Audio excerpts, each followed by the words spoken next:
নমস্কার বন্ধুরা, চলে এসেছি আবার একটা নতুন ভিডিওর সাথে। একটু গরম পড়ে গেছে যেহেতু আজকে একটু করব পাতলা ঝোল, ট্যাংরা মাছ দিয়ে একটু ঝোল করব। তাহলে ভিডিওর সঙ্গে থাকুন।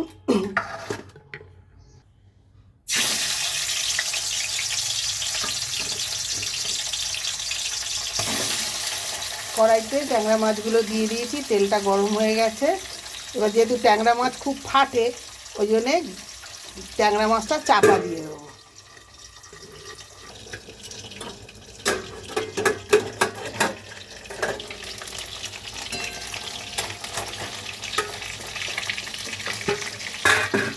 এই যে ট্যাংরা মাছগুলো আমার দু পিসটা হয়ে গেছে। এবার আস্তে করে তুলে নেব ট্যাংরা মাছগুলো।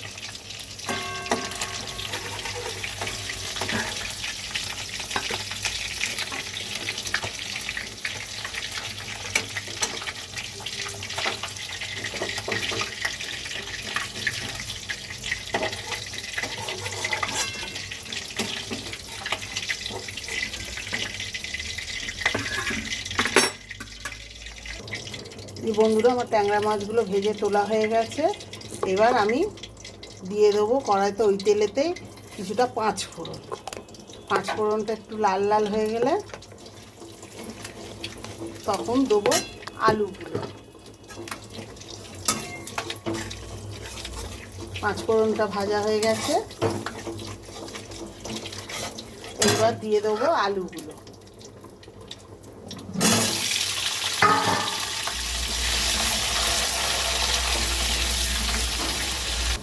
এই যে আমার আলুটা কিছুটা লাল লাল করে ভাজা হয়ে গেছে।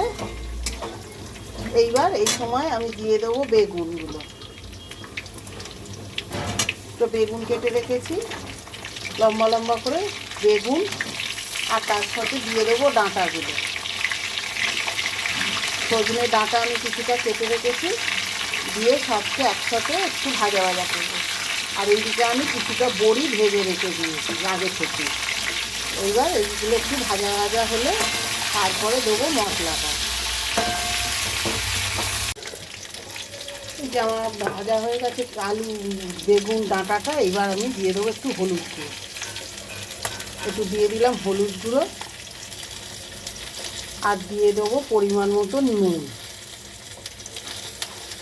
এই দুটোকেও আমি একটুখানি নেড়ে চেড়ে নেবো, তারপরে দেবো বাদবাকি মশলাগুলো।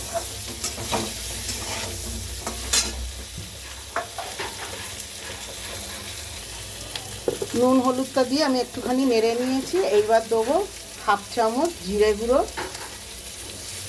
হাফ চামচ ধনে গুঁড়ো, আর অল্প একটুখানি দেবো লঙ্কার গুঁড়ো, আর দেবো একটুখানি আদার গুঁড়ো, একটু আদা, আর দিয়ে দিলাম একটুখানি জল। মশলাটা যাতে না পুড়ে যায় সেই জন্য দিয়ে দিলাম একটুখানি জল।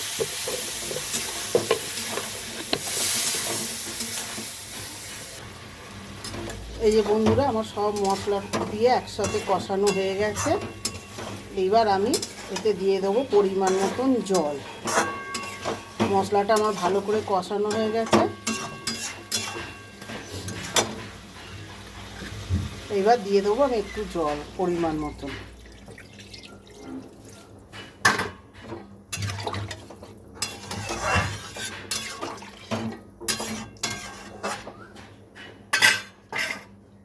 জল দিয়ে এবার আমি কিছুক্ষণের জন্য এটা ঢাকা দিয়ে দেবো, ঝোলটা একটু ফুটুক, তারপরে দেবো মাছগুলো।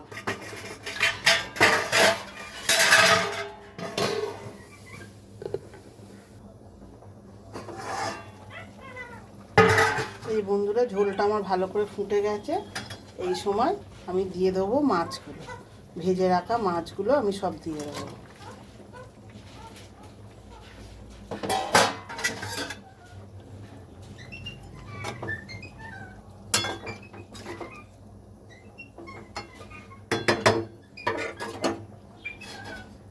দিয়ে আবারও আমি একটু চাপা দিয়ে দিই।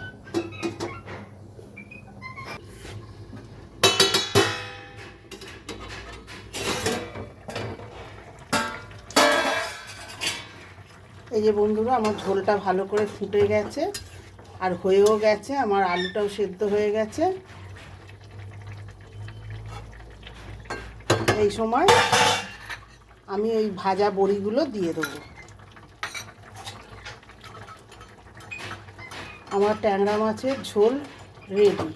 গরমের দিনে ঝোলটা খাওয়াও স্বাস্থ্যকর, ভালো, পেটের পক্ষেও ভালো। আর এরকম করে ঝোলটা রান্না করলে খুব টেস্টিও হয়।